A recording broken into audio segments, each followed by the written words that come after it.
Welcome to online classes. So as you all know, we are discussing chapter 2, part 1, class 7 history. इससे पहले हमने chapter 1 we have completed. Now we will discuss chapter 2. So what is chapter 2? Chapter 2 is new kings and kingdoms. So kings and kingdoms. कई तरीके के Kings के बारे में जानकारी मिलेगी हमें, कई तरीके के किंगडम्स देखेंगे हम. We will know how are the kingdoms in India and elsewhere. So let us discuss. First thing, introduction. कि भाई शुरुआत में क्या होता था. हर चीज को जब भी शुरुआत करते हैं तो अपन करते हैं इंट्रोडक्शन से, फिर उसकी बॉडी आती है, फिर उसका कंक्लूजन आता है. तो सबसे पहले हम इंट्रोडक्शन पे आ जाते हैं. आपको बुक में भी दिया हुआ है. तो the 7th century in India saw the rise of various regional powers. तो उसने क्या देखा भाई? उसने देखा the rise of various regional powers. कई तरीके की रीजनल पावर्स का राइज देखा 7th century. Some of the big landlords or warriors chiefs who were acknowledged by the existing kings as their subordinates called samantas gained power. तो यहाँ पे क्या दिया हुआ है कि some of the big landlords जो थे और जो warriors chiefs थे जो who were acknowledged by the existing kings, जो किंग जो है उन्हें एक्नोलेज करता था कि भाई आप हो, आपका हम सम्मान करते हैं. एज देयर सबऑर्डिनेट्स, उनके सबऑर्डिनेट थे किंग्स के, उन्हें सामंत बोलते थे. मतलब जिनके पास कुछ जमीन थी, जमीन और जायदाद थी, वो सामंत थे किसके? राजा के. उन्होंने पावर गेन करने की कोशिश करने लग गए. वो कि उनके पास थोड़ी बहुत राजा ने थोड़ी पावर दे दी थी, और पावर चाहते थे. So they gradually began to carve out kingdoms for themselves. वो किंगडम्स को खुद चलाने की बातें करने लग गए थे धीरे धीरे. And attacked others to gain more area under their rule. तो किंगडम जो है ना, उसको बढ़ाने में भी उनका काफी योगदान था. वो उनके रूल के अंडर कई तरीके के जो पावर के एरिया है वो कैप्चर करने में लगे हुए थे. अब उन्हीं में कुछ आगे आ जाता है, आपको बता देती है ये बुक. आपको बताएगी क्या? सबसे पहले एक किंगडम का नाम है राष्ट्रकूटाज. कौन सी है भाई? Rashtrakutas were subordinates to the Chalukyas. तो जो राष्ट्रकूटाज थे ना, वो इसी तरीके से चालुक्य के सबऑर्डिनेट से सामंती लोग थे. जिस तरीके से मैंने अभी आपको बताया ये सामंती लोग थे, तो वहां पे भी इस तरीके से सामंती लोग बैठे हुए थे. The Rashtrakutas were subordinates to the Chalukyas, जैसे हो गया. अब however in the mid 8th century Rashtrakuta chief जो था दंती दुर्गा ओवरथ्रू इस चालुक्यन ओवरलोड. उसने क्या किया? उसने चालुक्य को खत्म कर दिया कि भाई चालुक्यो, हम सामंत हैं, हमारे पास पावर है, हम तुम्हें हटा देंगे. हटा दिया भाई चालुक्य को दंती दुर्गा ने. तो दंती दुर्गा बन गया फाउंडर राष्ट्रकूटा डायनेस्टी का. एंड ओवरलोड के बाद क्या है भाई?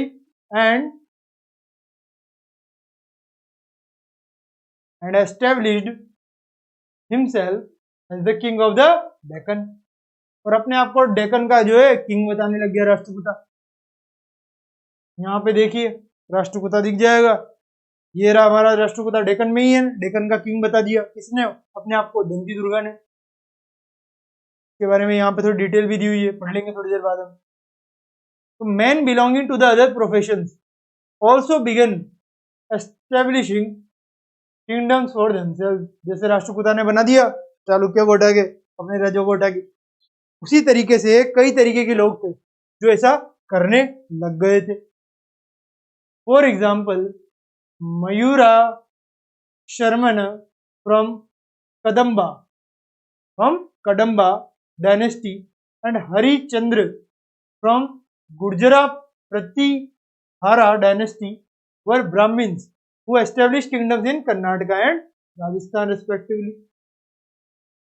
तो मैंने बताया ना जिस तरीके राष्ट्रकूटा ने किया उस तरीके से इन सबने भी किया. तो कौन कौन थे भाई वो?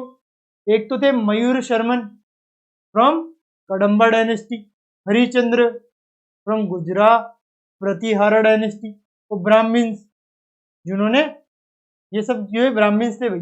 इन्होंने कर्नाटका और राजस्थान में सारा कर लिया था। यहाँ देखिए गुर्जरा प्रतिहारा भी है, और भी कई सारे हैं, पराहारा, ये सब यहाँ पे आपको बताए गए हैं। तो ये सब राजस्थान और कर्नाटका के मध्य फैले हुए थे। ठीक है, ये हमने देख लिया। अब हम देखते हैं कुछ और चीजों पे, आ जाइए फोकस करते हैं। These kingdoms were not as vast as the empires created by the Mauryas or the Guptas, and they were involved in constant warfare. तो ये इतने ज्यादा बड़े बड़े एम्पायर नहीं थे, ये सारे छोटे छोटे एम्पायर थे। बड़े बड़े तो मौर्य थे, गुप्ता थे, जो हमेशा वॉर में लड़ते रहते थे। ये इतने बड़े बड़े थे नहीं, इनको तो लोग ले लेते अपने कब्जे में। Some of the important dynasties of this period were the Rajput. Rajput यहाँ पे ज्यादातर राज किया करते थे। गुर्जरा प्रतिहारा, पलाज, राष्ट्रकूताज जो भी चालुक्य से निकले वो, और चोलाज, ये सब है भाई। इन सब के बारे में यहाँ पे देख लो कहाँ पे क्या है, आ जाइए कहाँ पे क्या आपको पता लग जाएगा। ये है हमारे पलाज, ये क्या है, ये हो गए हमारे पलाज जो क्या वेस्ट बंगाल के उधर है। ये हमारे राष्ट्रकूताज, ये हमारे चोलाज, ये गुर्जरा प्रतिहाराज, राजपूत भी गुर्जरा प्रतिहारा के उधर ही थे। तो ये सारी चीजें होंगी। अब हमें यहाँ पे दंती दुर्ग के बारे में भी दिया हुआ है, चलिए देख लेते हैं दंती दुर्ग किस तरीके का इंसान था, क्या क्या उसने किया, क्या फेमस था वो, क्यों, ये सब चीजें हमें देखनी चाहिए। क्योंकि पहला सामंत था जिसने अपने राजा को हटा के गद्दी ले ली। तो दंती दुर्ग 17वीं शताब्दी का था, ऑल्सो नोन एज दंती वर्मन, इसे दंती वर्मन भी बोला जाता है। उसने क्या किया, एस्टेब्लिश करी, राष्ट्रकूता किंगडम को एस्टेब्लिश कर दिया। He founded this capital in the Gulbarga region of Karnataka. तो गुलबर्गा रीजन ऑफ कर्नाटका जो है, वहां पर इसने अपना जो किंगडम है ना वो पा लिया भाई। तो जो राष्ट्रकूता किंगडम है वो उसने कर्नाटका गुलबर्गा रीजन में फाउंड कर लिया। अब finding at Ellora imply that, जो फाइंडिंग मिली है एलोरा इम्प्लाई में वो क्या है, Danti Durga fought the Chalukyas in 753 CE, that is common era.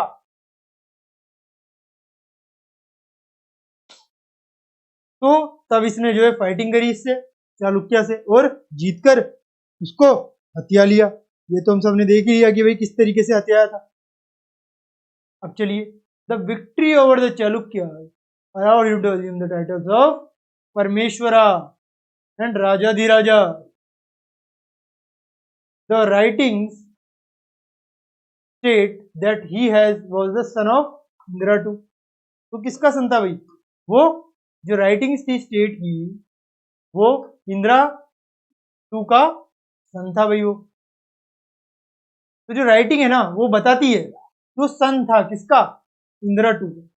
और राइटिंग्स जो है वो ही अनकवर करती है उसकी कि Samangad asserted that he vanquished Karnata Bala of the Badami Chalukya. तो उसने एक तरीके से वैंक्विश कर दिया था किसको, कर्नाटा बाला को, बादामी चालुक्य से जो था। और सेवरल एम्परर्स को सेंट्रल इंडिया में उसने धूल चका दी थी। ये बताता है भाई, समंगत एजर्ट में ये बता रखा है, इसने इस तरीके से चालुक्य को, बादामी चालुक्य जो है उनको धूल चटा दी। अब चलिए बादामी चालुक्य तो जो है वो तो धूल चाट गए, अब बाकी और भी तो थे, सिर्फ बादामी चालुक्य ही थोड़ी थे, और भी तो लोग थे ना वहां पे, तो उनके बारे में भी हम धीरे धीरे पढ़ते हैं, आ जाइए। Although he subjugated the Chalukya kingdom, Chalukya kingdom को खत्म किया, तो Vakkaleri inscription cites that the Chalukya king Kirtivarman II retained his dominance over his to southern province up to 757 CE। उसने चालुक्य किंगडम को एक तरीके से खत्म तो कर दिया, बट जो वक्कालेरी इंस्क्रिप्शन है जो बताती है चालुक्य किंग कीर्तिवर्मन II के बारे में, उसने अपना डोमिनेंस रखा साउथर्न प्रोविंस में। उसने क्या रखा, अपना डोमिनेंस रखा, मतलब चालुक्य आ चुके हैं बट चालुक्य किंग का जो इंस्क्रिप्शन है वो अभी भी है, उसने साउथर्न प्रोविंस में अभी भी जगह बना रखी है, लोग अभी भी चालुक्य किंग को ही मान रहे हैं कुछ। तो ये सारी चीजें यहाँ पे होने लग गई थी। ठीक है, ये सब हमने देख लिया। अब चलिए आगे चलते हैं। Based on the above passage answer the following. अब हमने ये पैसेज पढ़ लिया, अब आंसर दीजिए। हु वॉज दंती दुर्गा, बता देंगे ये सारा। Name some of the sources mentioned in the text. ये देखिए टेक्स्ट क्या है, ये इंस्क्रिप्शन है, ये है। What did Dantidurga to after defeating the Chalukya, Chalukya को हराने के बाद क्या किया, several emperors of central India को हराया। फिर वाकानेरी जो है वो अभी तक रखा उसने, ये सारी चीजें करी उसने। तो आप बता सकते, तो आपका आंसर यहाँ पे हो गया। तो इस तरीके से चालुक्यास तो खत्म हो गए, राष्ट्रकूटास आ गए। The emergence of new dynasties होने लग गई, धीरे धीरे कई तरीके की डायनेस्टीज वहां पर बनने लग गई। चलिए आ जाते हैं हम। बाय द 7th सेंचुरी, क्या तक, by the 7th century there were big landlords और warriors chiefs in different regions of the subcontinent। तो कहां से कहां तक, बाय द 7th सेंचुरी जो था, देयर वर बिग लैंडलॉर्ड्स, बड़े बड़े लैंडलॉर्ड्स थे, वॉरियर्स थे, चीफ्स थे, जो डिफरेंट रीजन्स में थे। कहां के, सब कॉन्टिनेंट के डिफरेंट रीजन्स में रखे गए थे। अब आ जाइए। Existing kings often acknowledge them as their subordinates और सामंताज। बताया ना, लैंडलॉर्ड्स बड़े बड़े, उन सबको सामंता सबऑर्डिनेट मानते थे राजा। ये तो हमारे नौकर है जिनको हमने जमीन दे रखी है, ये कैसे कुछ कर सकते हैं। तो they were expected to bring gifts for their king और ओवरलॉर्ड्स। वो चाहते थे कि भाई ये सारे के सारे जो है किंग को गिफ्ट दें, हमने इनको जमीन दी है, जमीन से जो भी उगेगा वो हमें गिफ्ट के रूप में दे दो भाई। तो सामंत बोले भाई जमीन दी है, जमीन पे उगाया तो हमारा सबने है ना, जमीन से जो भी उगेगा आपको क्यों दे भाई, ये सामंतों ने कहा। मगर किंग तो किंग है, किंग की बातें मानो, आप सबऑर्डिनेट हो हमारे। We presented their courts and provide them with military support, ये सब देते थे सामंत।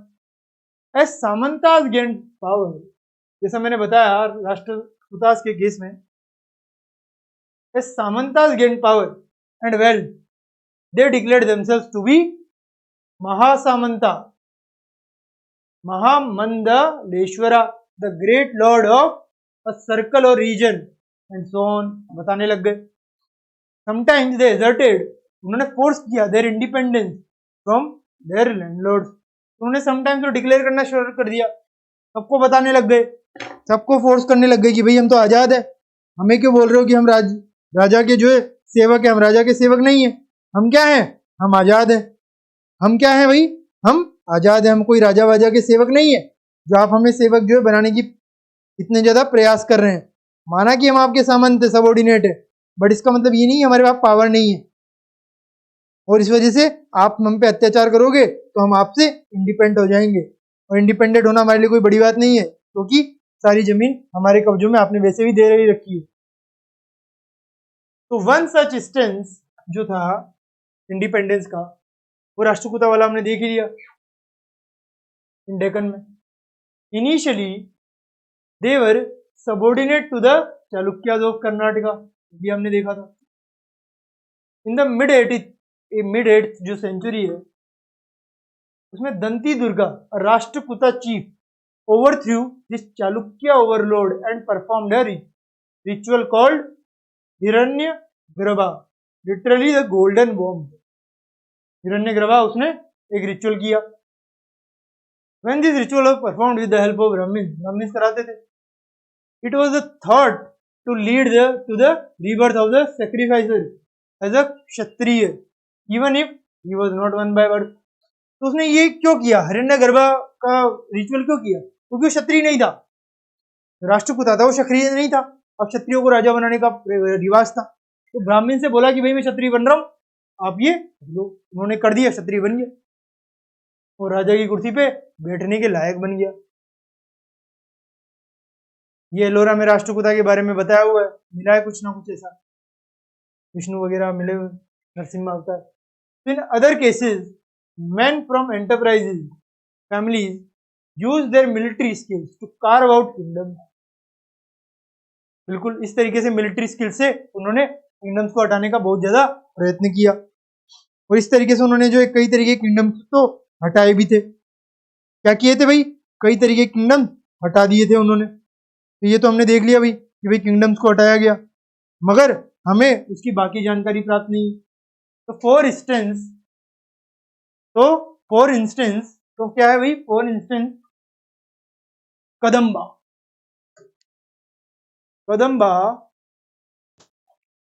मयूर शर्मन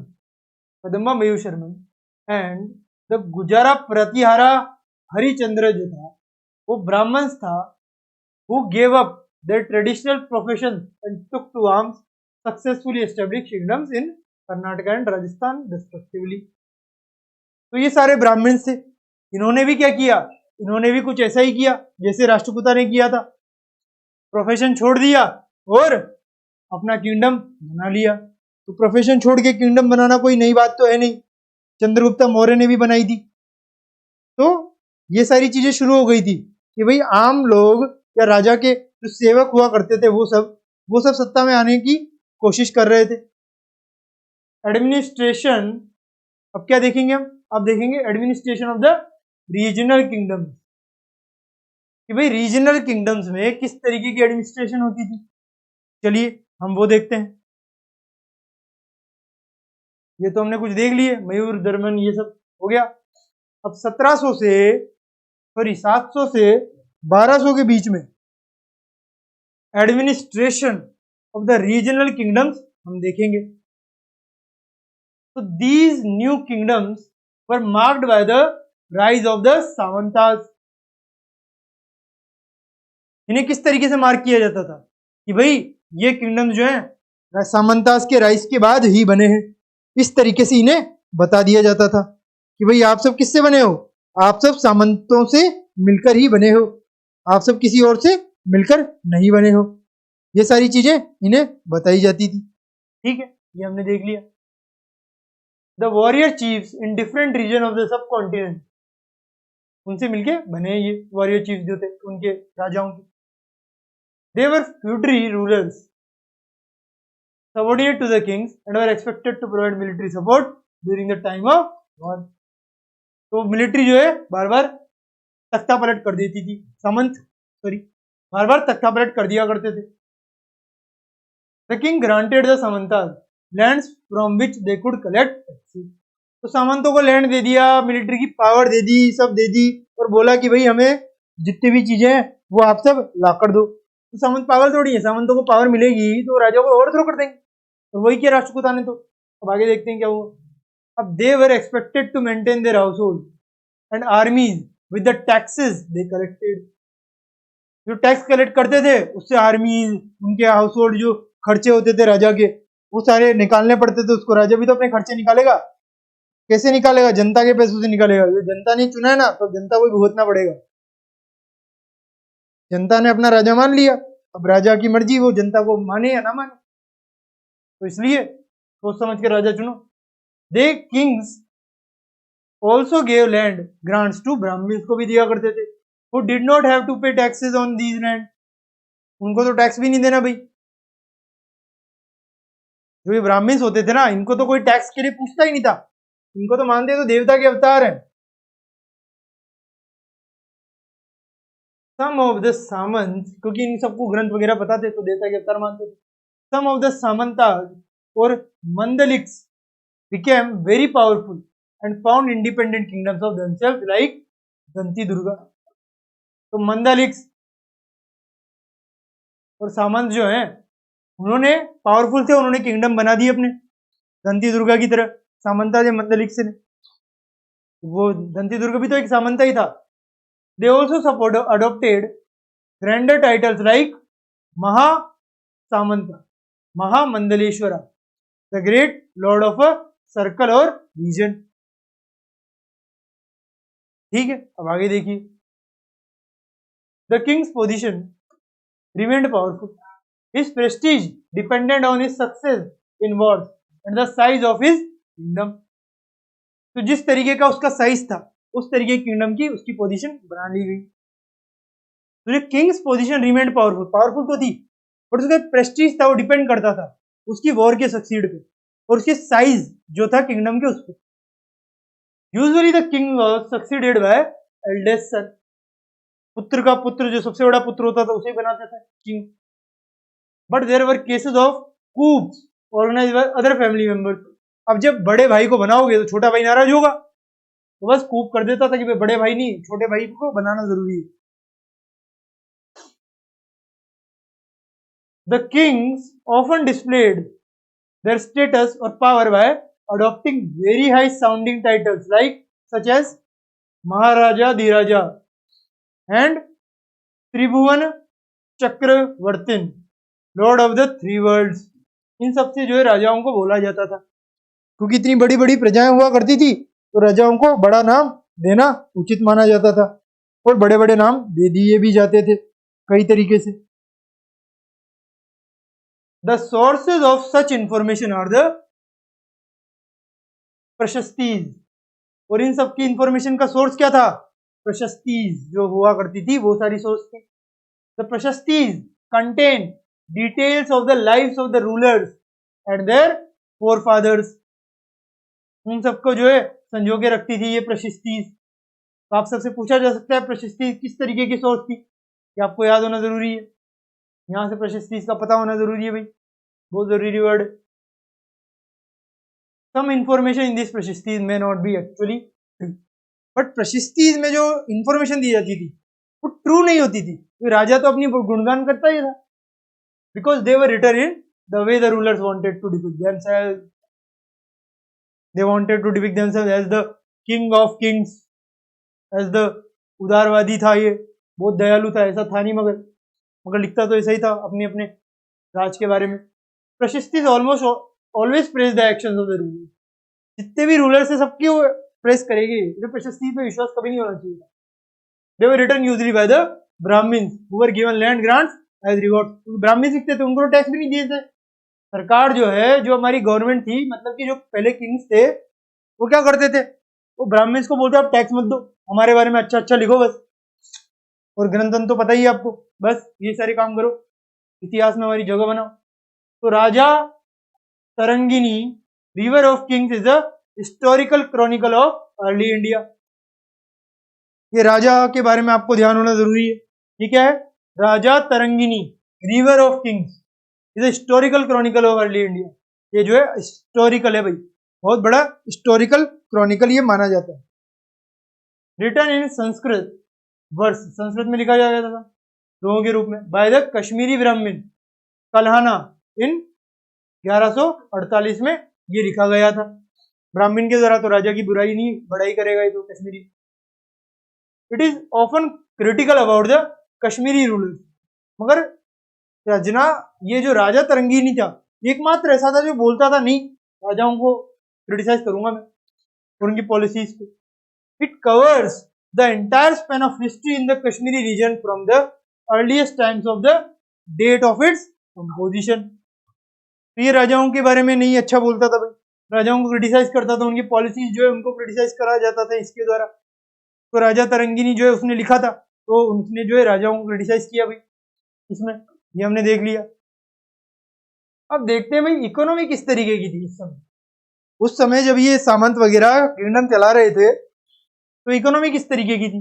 तो taxes were the main sources of revenue for their Kings. Kings के सबसे ज्यादा जरूरी यही थे।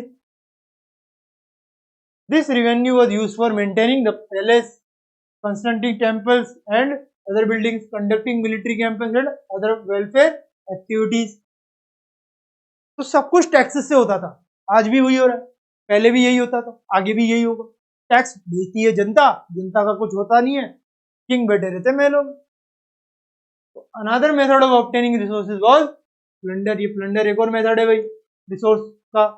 The most important reason for the various rulers to engage in warfare was to gain access to resources beyond the territories. तो क्या करते थे, दूसरी कंट्री को अपने हिस्से में लाके उनके सारे रिसोर्सेज ले लिया करते थे और रिसोर्सेज से रेवेन्यू बढ़ती थी। तो इस तरीके से ये किंग किया करता था। टेम्पल्स बिल्ड किए जाते थे मिडिवल रूलर्स के द्वारा as a symbol of their power, wealth and fortune, कि हम भाग्य से उतरे हैं, हमारे पास खूब पावर है, वेल्थ है, हमारी पूजा करो।